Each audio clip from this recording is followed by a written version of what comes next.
Welcome to A Conversation with History. I'm Harry Kreisler of the Institute of International Studies. Our guest is Professor Lawrence Stark, who is a professor at the University of California at Berkeley since 1968, where he divides his teaching and research efforts among the departments of electrical engineering and computer sciences and the mechanical engineering departments and the physiological, optics, and neurology units in biology and medicine. Professor Stark, welcome to our show. Where were you born and raised? Well, I was born in New York, but I was raised in my early life in Chicago and New York. And how did your parents shape your character, do you think? Well, I always say that I really hated my mother's criticism because she was always right. And my father was an engineer, and he had graduated from MIT as a chemical engineer in 1920. And I think that's one of the reasons I was always interested in engineering. And what books did you read as a young person, or was it a bookish family? Yes. I remember when I was in first grade, I got a prize for reading because I already knew how to read before I went to school, and I was just telling one of my children that the first book I really fell in love with as a novel was Pearl Buck's The Good Earth. Mm-hmm. And I must have read that when I was about 9. And what drew you to it? Well, I think it was just around. It was around. But something must have excited you about it. Well, I don't know exactly. I read very voraciously many things, so it wasn't choosing the book, but enjoying it and being pulled into the history of a family over many generations that struck me. I read a lot of science books also, biology and physics and so on. And did you have, as a young person now, any teachers or mentors that really influenced you as a young person? Yes, well, I was a young herpetologist. I collected snakes, and I also was interested in genetics of mice. So I had snakes and mice. And there was a Brooklyn Children's Museum near my home, and there was a very kind curator named Mr. Denslow, who was a descendant of the early Dutch families in Brooklyn. Mm-hmm. And he was very kind to young students. And I also, when I was very young in high school, I met an ichthyologist, a man who studied the genetics of fish, named Dr. Myron Gordon. Mm-hmm. And he worked at the Museum of Natural History, and I used to volunteer every Saturday and work with him taking care of his fish. I got to doing histology, and I understood the genetics, and he was a wonderful, brilliant scientist who was well known. He's passed on now, but he's well known in his field. And what excited you about science? Well, it's hard to say. My friends were mathematicians, engineers, physicists, and somehow we all were curious about how things worked.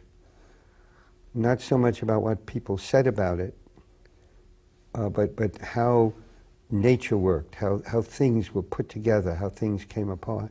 Now, in addition to being a medical doctor, which we'll talk about in a minute, and a scientist, you're also an engineer, and I'm just curious, as a child, a young adult, did you do a lot of tinkering and fixing things and so on? Well, I took my mother's typewriter apart once, and she must put it have together. Loved that. Yeah. And she was and I put it together, and she was very proud and told all the neighbors how I had done this feat.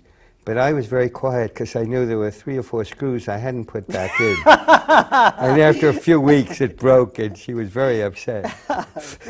Very good. Now, where did you do your undergraduate work? I went to Columbia College, and that was a wonderful place. I majored in English and biology and zoology. And there were wonderful teachers there, wonderful classroom experiences.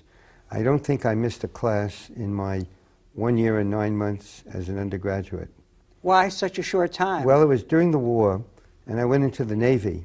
Mm-hmm. And if I could finish my junior year, the Navy was willing to send me to medical school. So in 1 year and 9 months, I did 6 terms of work, and the Navy sent me to medical school, and that's why I'm a doctor. I see. So was It it was a a force target? majeure. Was it a target of opportunity, or did you really want to be a doctor? Well, I don't think I really wanted to be a doctor. I think I wanted to be a scientist, but it was orders. You just follow orders. Mm-hmm. And did you practice medicine after the Navy? oh or? yes, after I got out of medical school, an internship, I did research at Oxford and University College London in neurophysiology and biochemistry, biophysics. And then I went back into the Navy, and then I was an assistant professor of neurology at Yale University Medical School. And so from 1948, when I finished medical school, until 1960, 12 years with a gap of 1.5 years or 2 years in England, I practiced medicine. Mm-hmm. And you were a neurologist? Yes. And what drew you to neurology? Anything? Well, I had done research in neurophysiology, mm-hmm. so it seemed a natural subject. And I was interested in the electroencephalogram, and I had a wonderful opportunity to be a fellow at the Neurological Institute at Columbia Medical Center with some wonderful people, a man named Paul Herfer, Houston Merritt, and it was there that I met the man Gil Glasser, who was the first professor of neurology at Yale, who asked me to join his department when I got out of the Navy. Warren S. McCullough wrote an introduction to one of your collections of papers, and he says, what tempts an ambitious spirit into a novel field is usually the most difficult, because the most important kind of problem. So was it the problems that you were discovering that helped move you in this journey from medicine to science to engineering? Well, that's a very interesting question. And at the time I was in England, I was in a very first-rate laboratory run by Bernard Katz, who eventually got the Nobel Prize in neurophysiology. And 2 of his close colleagues were 2 Englishmen named Hodgkin and Huxley, and they invented a set of partial differential equations to describe the nerve impulse traveling along the nerve. And that was a brilliant achievement. There was even a more interesting achievement by a man who isn't well known at all, George Marmont, who discovered how to clamp the axon of the nerve so he could stop the feedback process. And Hodgkin and Huxley used his technique and referred to him to do their experiments validating their equations. And since I was working in neurology in the brain, I thought, well, how can I develop a mathematical system to describe the reflexes of the brain, the more complex responses of the brain, in a similar, elegant way as the nerve impulse is described by the Hodgkin-Huxley equations. And I started taking courses in physics and mathematics at Yale while I was an assistant professor of neurology. And one of the best courses I ever took was a course in control theory in electrical engineering, taught by Peter Schultheis, professor of electrical engineering. And that made me see that that was the mathematical route, control theory, to understanding how the brain controlled movement. A lot of a neurologist's job is seeing how people move their hands, whether they have tremors or they move smoothly or they have instabilities in their gait. And so it's all control of motion. And the idea of feedback control gave us a tremendous mathematical tool, and I exploited that. So what I'm hearing you saying, that one of the characteristics of a scientist is you're always a student in a way. It sounds like when you would come up against a brick wall, you would take another course in a different field, actually. Right. Well, at 6:30 this morning, I was studying. I see. So what then are the other habits of a scientist, so to speak?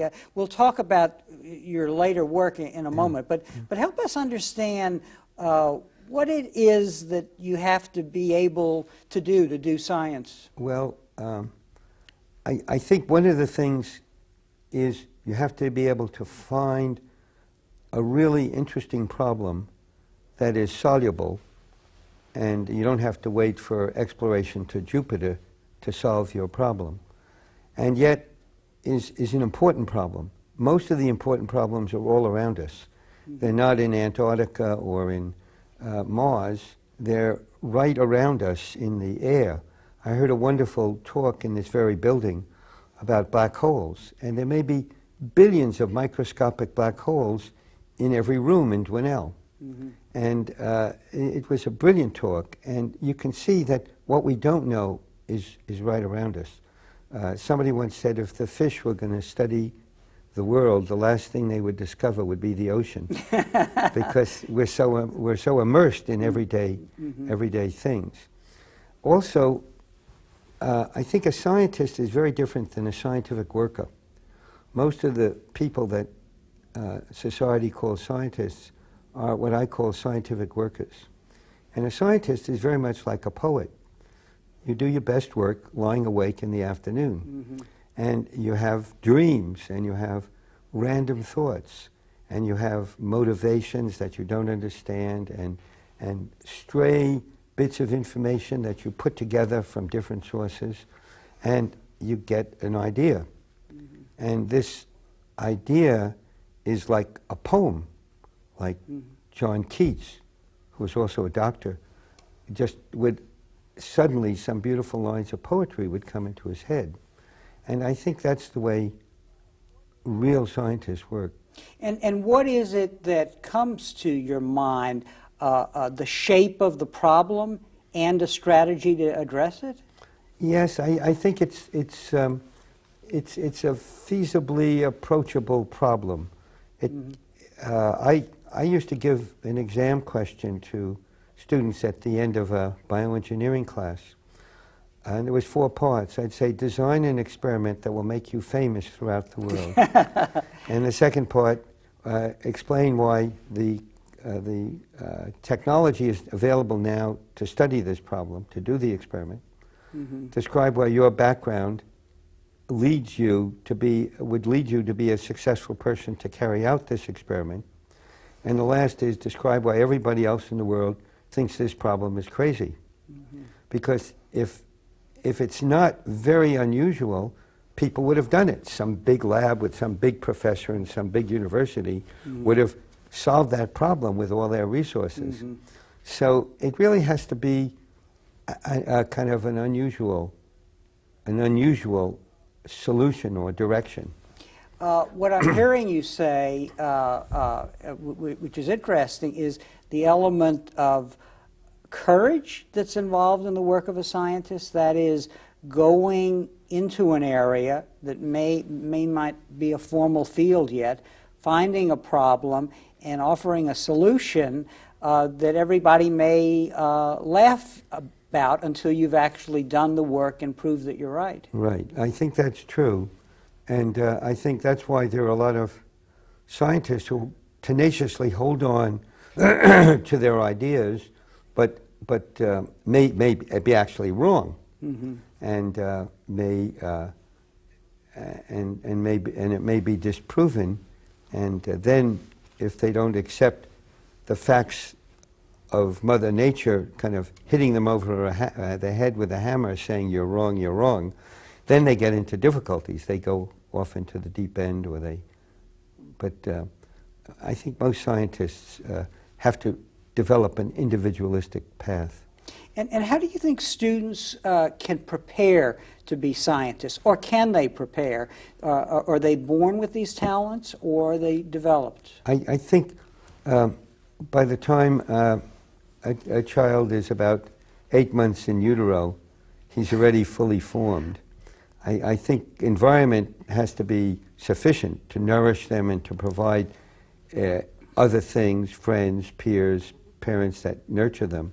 But I think their mental characteristics are inherited. And you can see children might be 3 or 4 children in a family, and only one of them is a scientist, because somehow he or she likes to take things apart, is curious about how things work, is always wondering at the borders of knowledge. In your collection of essays, you have a biographical note which explains your odyssey, and I would like to get into this now, because some of your major work has been, on the eye. And you write, as a young neurologist trying to make sense of disorder of motor coordination, so often seen in a variety of neurological syndromes, I found classical neurophysiology without adequate explanations to offer, and turned to engineering science, cybernetics. Our approach to neurological systems was to define, measure, quantify, analyze, and form concepts having the same hard mathematical structure found in the physical sciences. So is that the story of how you wound up working on the eye? And if so, yes. Explain it. Well, I was, as I mentioned, the idea of feedback was very, very important in engineering. It had been invented in recent times by a man on a ferry going from New Jersey to the Bell Labs in Manhattan, a man named Black. Mm-hmm. And he patented it for Bell Labs. It sounds like scientists also need to travel a lot, because they do a lot of their thinking. He was commuting, commuting, right. Okay. And luckily he wasn't in the Holland Tunnel. It might not have come to him. That's right. And the idea of feedback is very important. And I was looking for a brain mechanism, like motion of the hand, but it was too complicated for me to handle at that time. In later years, I did go into control of hand movement, mm-hmm. But I hit upon the pupil of the eye, which the iris, this beautiful blue or brown or yellow muscle in our eye behind the transparent cornea, and this muscle changes the size of the hole to the back of the eye, called the pupil. And if you shine light, it gets smaller. If you take the light away, it gets larger. So it's an ideal system to study feedback control with. And so I started working on the pupil, and that led me into later studies on vision. But my main interest in the pupil was as a motor control feedback system. And so hand motion, that is, you started with hand motion, but then moved to the eye. Well, I was interested in hand motion, but it was too complicated, and I was looking for a simple example of the feedback principle. And some of your major work has been with showing how the eye sees, or the mind's eye see. And you've done that through what you call scan path theory. Explain to us what that is. Well, one of the things I eventually got into were eye movements.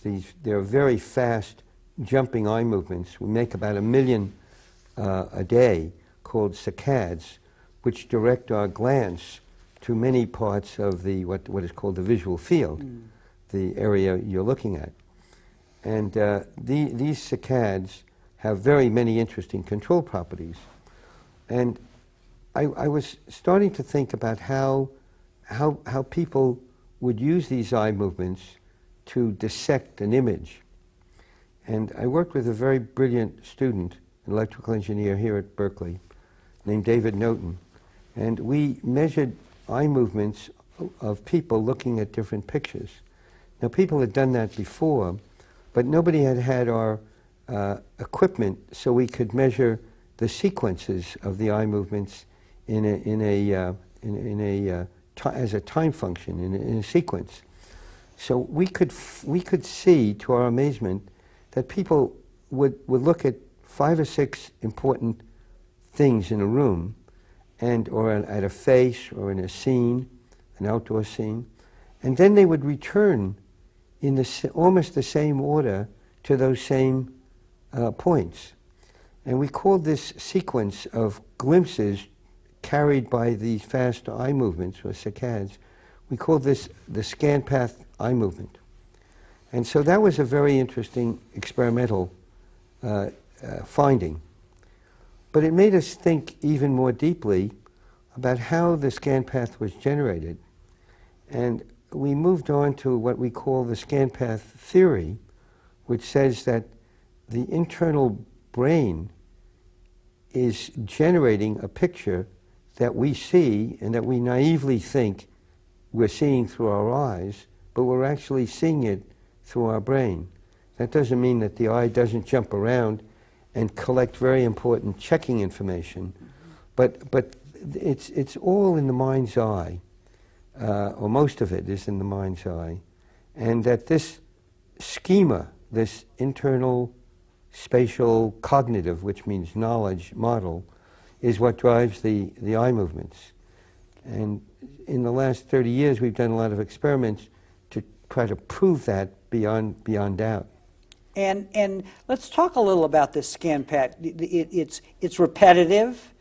You use the word idiosyncratic. What do you mean by that? It has an idiosyncratic nature. Well, that means that even though people may share what they think are the important points in a scene, the regions of interest or the points of interest, they move about them in very different sequences.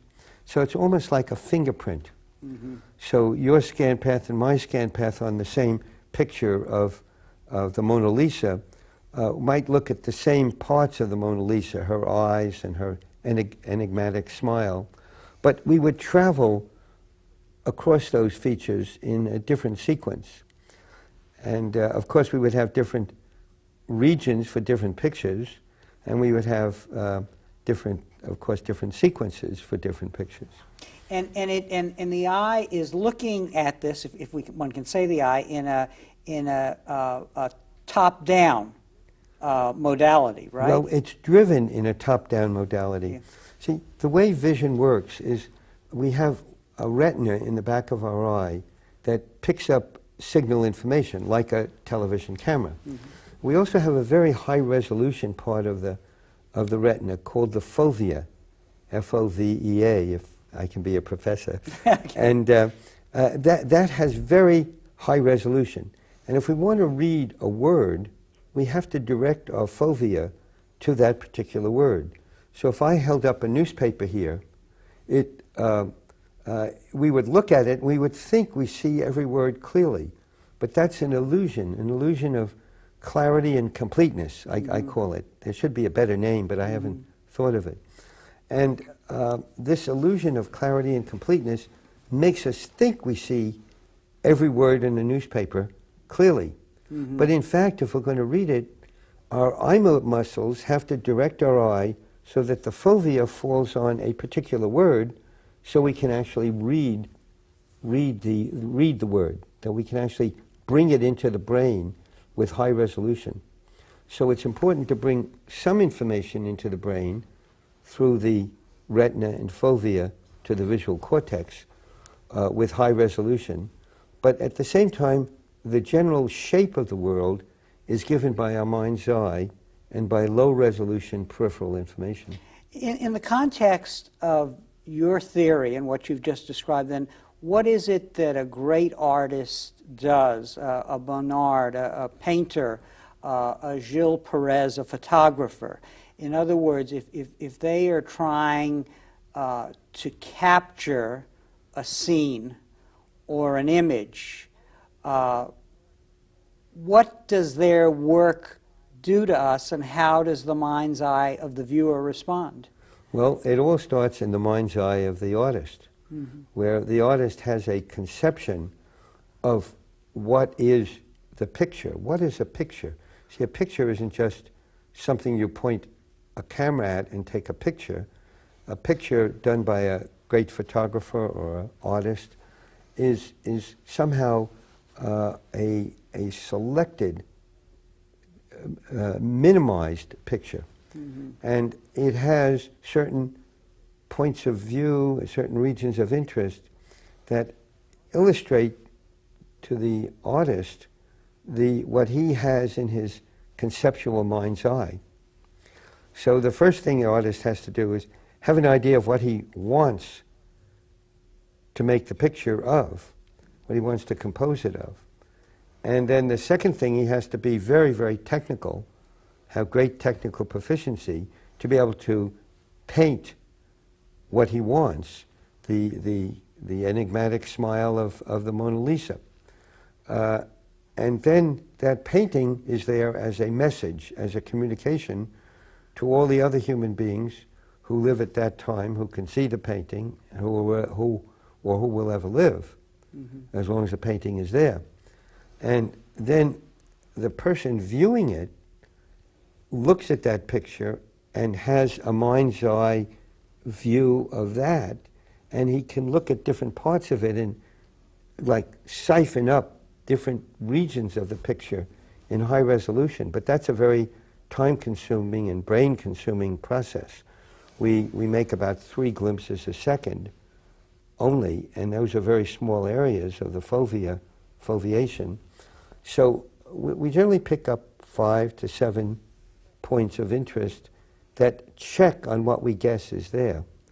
And then the mind's eye of the viewer may develop the same kind of emotional impact on his brain that the mind's eye of the artist expressing his emotions was. So what is great art then? Is it great because of the efficiency and the economy and the universality of what it captures? Well, I'm not sure of the answer. You've given what I think is a good answer in your question, but it must be some efficient communication, and in a language that people can understand, in a language that's visual yet motivational, emotional at both ends. How do emotions enter into this process you're describing? In other words, is it purely efficient, pragmatic, or what do we know at this point in time about emotions and their relation to the physiology of this mechanism? Well, I don't think much is really known about it. You've written about... At least I don't think I know much about it. Okay. You had some interesting things to say about virtual reality, and you asked yourself in one of your works, why does virtual reality work? Because reality is virtual. I assume that comes from your understanding derived from the scan path theory. What did you mean by that? Well, it's actually from a different series of experiments. People have wonderful computerized displays, which we're all familiar with now. I mean, it started with storytelling around a fireplace, and then books, which let people's imagination very, very free, and then with plays, movies, television, and now we have what we call head-mounted displays. So it's essentially a couple of TV screens in front of the eyes that are arranged to allow three-dimensional viewing. And these artificial worlds that are put there are very compelling for several reasons. One is that if you move your head, they can measure the movement of the head and they can change the picture. So you feel like you're moving around or looking around in a real room. If I had a three-dimensional model of this room with you and me and the cameras in it, and I had a helmet-mounted display, I could look around and it would give me that three-dimensional picture, and it would also give it to me as I moved around. So it's the idea that the human activity gives it a validity.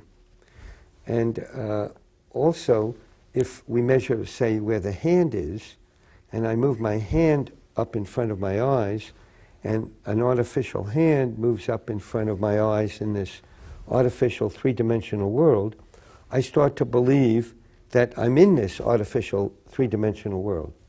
And that's what they call virtual reality. And it's used widely in not only entertainment, but in the workplace now. And a number of my colleagues have worked in that area, as I have. The thing that makes me think from an ontological point of view that reality is virtual is that why do I think that I'm here in this room in the pupil of my dominant eye? It's because as I move my head around, everything coheres with my mind's eye picture. If I move my hand in front of my face, the motor coordination system, all the reference frames that the muscles and the brain that control the muscles must know to move my hand smoothly, are coordinated with the visual reference frame. So I say, yes, I'm moving my hand in front of my eyes. But philosophers have known that this is not an ironclad argument. It's a persuasive argument, persuades me, persuades everyone else, more or less. But so I came to the conclusion that virtual reality works because it uses the same mechanisms that make us believe that we're really here in this room and moving around and talking. You've gone on to apply this this knowledge that you've gained from these studies to robots, correct? And in other words, essentially replicating in machines what we know through your work about the mind's eye. Tell us about that. Well, there's a train from a conceptual model to a mathematical model to a mathematical model in a computer that can be made to work and generate solutions to a physical model to a robot. And in my field, I'm interested in movement and vision. So a robot is something that moves and has computer vision. And so a little robot can go around the room and pick up Coke cans. That's a usual task for robots. Or it can go into a nuclear plant and do cleanup. And so it has these vision and motor capabilities that I've been studying. Some of them are more primitive than human, and some of them are more advanced than human capabilities. So I've used models all my life. I think one of my scientific interests has been to develop, to understand, to learn about a new mathematical way of looking at things, and then thinking, well, how can I use this mathematical scheme to understand something going on in the brain, and or in nature, in the evolution of life on the biosphere. And so I've been very interested in thinking about robot vision and how I can use robot vision to understand human vision better. And I've made a model of robot vision that follows the scan path scheme so I can see it explicitly working out. And also I can take ideas from human vision to design better robot schemes. And we've done, in our laboratory, we've done both. So the robot vision scheme reinforces our understanding of the human vision. At the same time, what we know about human vision makes us design better robot vision systems. And it sounds to me, as I read some of your work and as I listen to you now, that math is the key pathway between these two worlds. Is that correct? That is the ability to come up with mathematical formulations that help us understand what's going on in the mind's eye, and then in turn use those and apply them to the workings of machines. That's right. Mathematics is the language of science. It's not science, it's the language of science.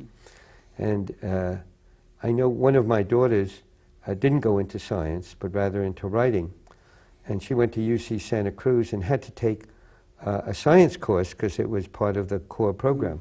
And she took astronomy for non-scientists. And she called me up very excited. She said, you know, all those mathematical tricks, we studied in math in high school and all of that, all those equations and parabolas and ellipses. Well, you know, they use it to describe the planetary system. It explains how things work.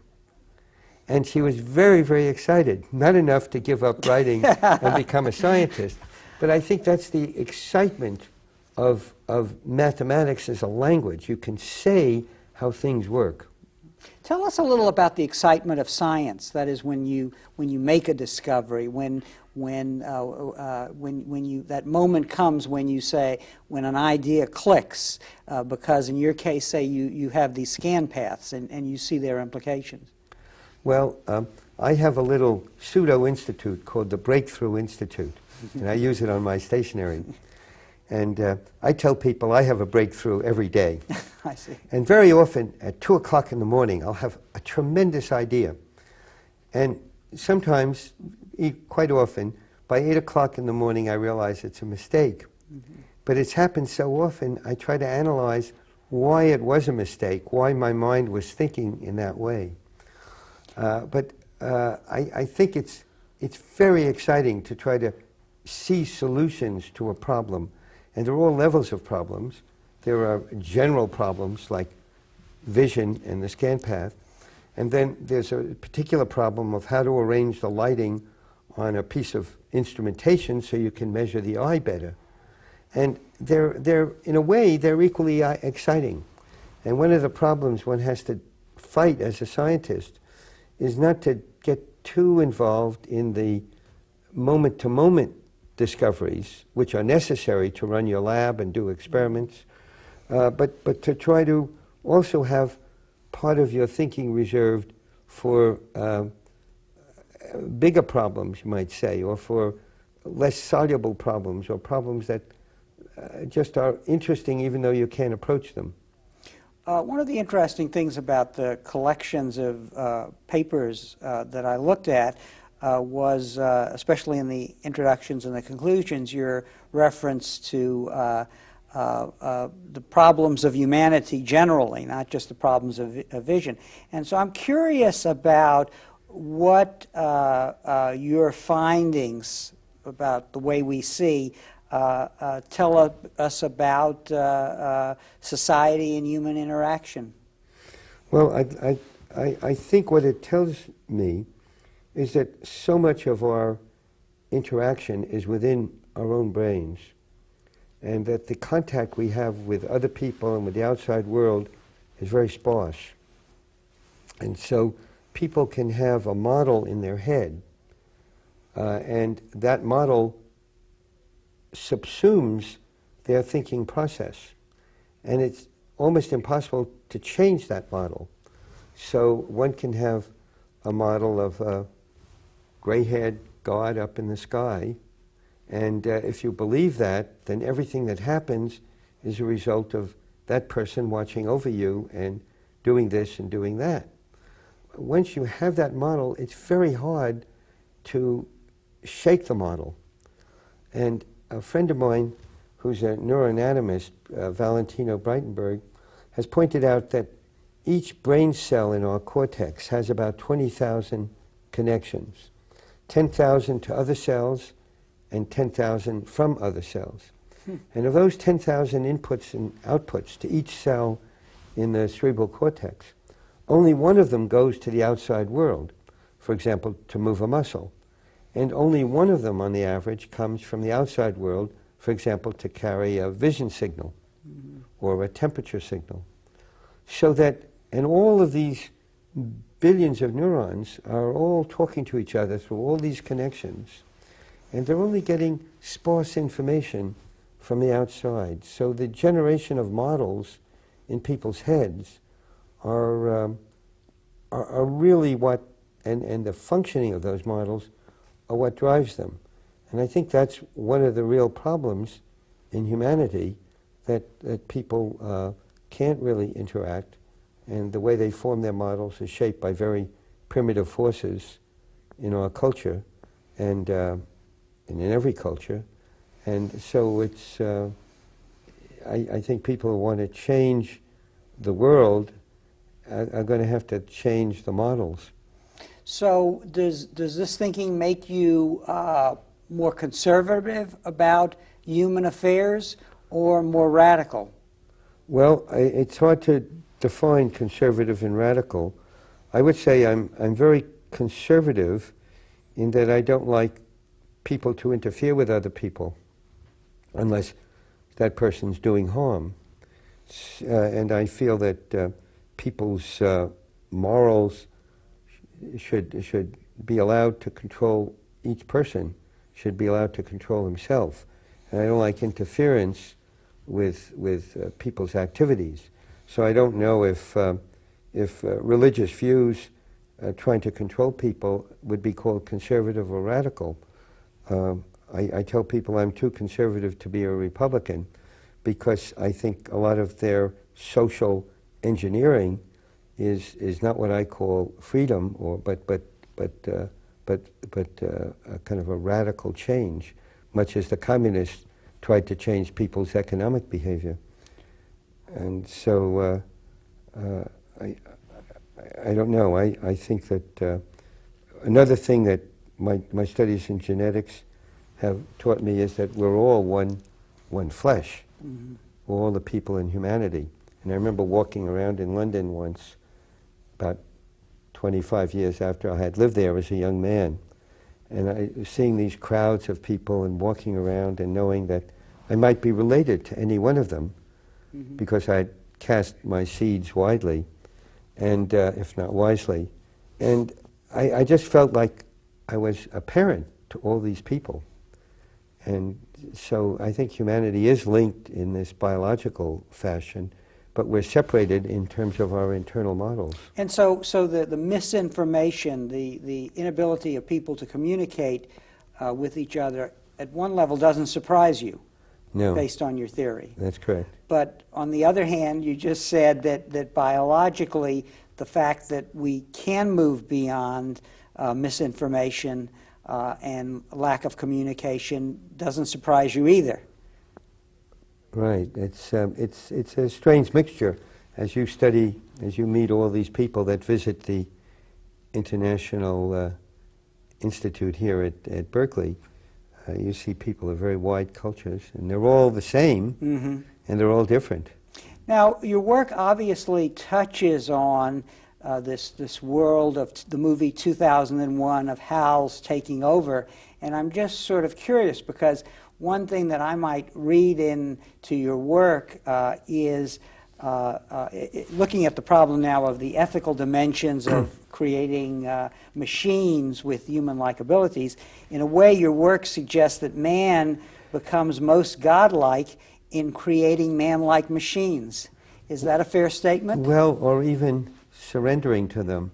Like there's a famous film, The Blade Runner, mm-hmm. Oh, very and good. Harrison Ford starts out as eliminating robots that have escaped from a spaceship and come back to Earth. And the robots turn out, A, to be much more human, mm-hmm. much more moral mm-hmm. than he expected. I remember there's a robot that's holding him up when he's about to fall off a bridge. And he ends up falling in love with the robot and turning his back on society and escaping to Alaska with her. And so I think it's going to be very interesting how humans interact with robots. You know that the director, Scott Ridley, has recently revealed that his intention was for the Harrison Ford character to be a robot in the end, but the studios made him cut that, actually. So then... Right. But I like that film very much because they diagnosed the robot by using my Pupil Amida. I invented this television Pupil Amida that measures the pupil of the eye. And they had one of those on the desk of the psychologist who was quizzing one of the robots to see if he had human reactions. So did you get a credit at the end? No credit or anything, but I was very pleased to see it. Okay, Larry, as we come into the home stretch here, let me ask you, if your grandchildren should watch this videotape, and we might be able to arrange that, what lessons would you like them to learn from your life and work?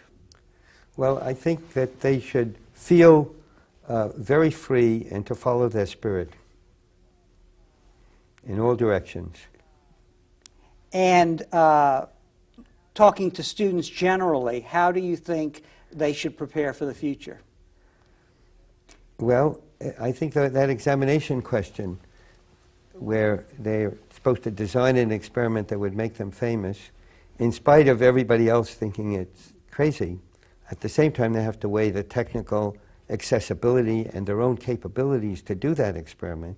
So you can't just imagine something without doing something, without evaluating your abilities, evaluating what resources you have, but then go for it. Professor Stark, thank you very much for joining us today. It was a fascinating conversation about science, medicine, and engineering. Thank you very much. And thank you very much for joining us for this conversation with history.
Of humanity generally, not just the problems of vision.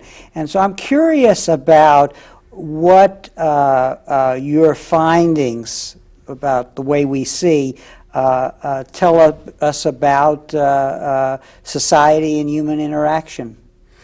Well, I think what it tells me is that so much of our interaction is within our own brains, and that the contact we have with other people and with the outside world is very sparse. And so people can have a model in their head, and that model subsumes their thinking process. And it's almost impossible to change that model.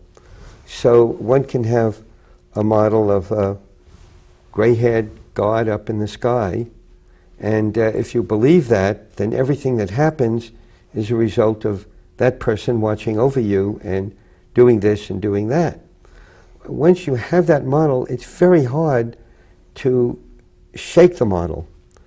And a friend of mine who's a neuroanatomist, Valentino Breitenberg, has pointed out that each brain cell in our cortex has about 20,000 connections, 10,000 to other cells and 10,000 from other cells.